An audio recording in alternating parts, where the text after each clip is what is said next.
মাঝখানে ফাটল, মুড়িগঙ্গায় ডুবছে বাংলাদেশি বার্জ। বার্জে থাকা 12 জন বাংলাদেশি নাবিককে উদ্ধার করল প্রশাসন। বার্জে থাকা ছাই জলে মিশে গিয়ে বিপদের আশঙ্কা। বাংলাদেশি বার্জ দুর্ঘটনার কবলে পড়েছিল আগেই, এবার ডুবতে শুরু করলো।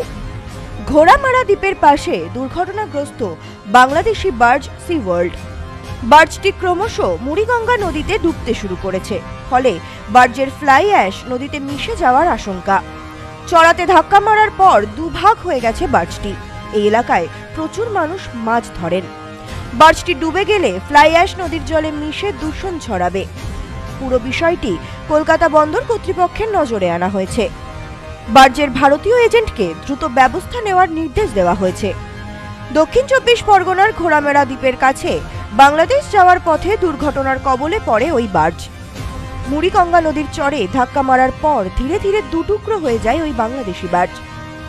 খবর পেয়ে দ্রুত সাগর থানার পুলিশ গিয়ে 12 জন বাংলাদেশি নাবিককে উদ্ধার করে। বজবজ থেকে বাংলাদেশের উদ্দেশ্যে যাচ্ছিল বাংলাদেশি বার্জ সি ওয়ার্ল্ড। দুর্ঘটনাগ্রস্ত বার্জটি উদ্ধারের জন্য কলকাতা বন্দর কর্তৃপক্ষের নজরে আনা হয়েছে। তবে বাংলাদেশে যতই হিন্দু ও সংখ্যালঘুদের ওপর বিদ্বেষ চলুক না কেন, এপার বাংলা অন্য নীতিতেই বিশ্বাস রাখে।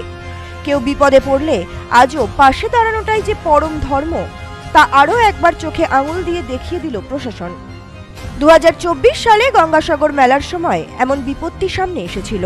কাকদ্বীপের লট নম্বর 8 ও কচুবেড়িয়ার মাঝামাঝি মুড়িগঙ্গা নদীর চরে আটকে গিয়েছিল দুটি পুণ্যার্থী ভর্তি ভেসেল। প্রায় ঘণ্টাখানেকের বেশি সময় আটকে ছিল দুটি ভেসেল। তারপর আটকে পড়া পুণ্যার্থীদের জন্য পানীয় জল ও শুকনো খাবার নিয়ে পৌঁছেছিল জাতীয় বিপর্যয় মোকাবিলা দলের সদস্যরা।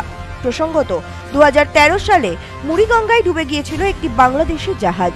ডুবে যাওয়া সেই জাহাজের ওপর 10 বছর ধরে পলি জমতে জমতে তৈরি হয়ে গেছে আস্ত চর। কপিল মুনির আশ্রমে যেতে হলে কাকদ্বীপের লট 8 থেকে মুড়িগঙ্গা নদী পেরোতে হয়, ওপারে কচুবেড়িয়া। সেখান থেকে আরো 1 ঘন্টার পথ গঙ্গাসাগর। কিন্তু বিপত্তি অন্য জায়গায়। মেলার আগে মুড়িগঙ্গা নদীতে ডুবে থাকা বাংলাদেশি বার্জকে তোলার উদ্যোগ নেওয়া হচ্ছে না।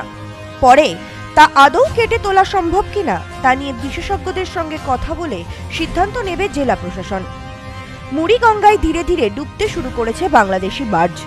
চিন্তায় পড়েছেন স্থানীয় মৎস্যজীবীরাও। পরিস্থিতির দিকে নজর রাখছে প্রশাসন। ব্যুরো রিপোর্ট, নিউজ নোম্যান্সল্যান্ড, দক্ষিণ 24 পরগনা।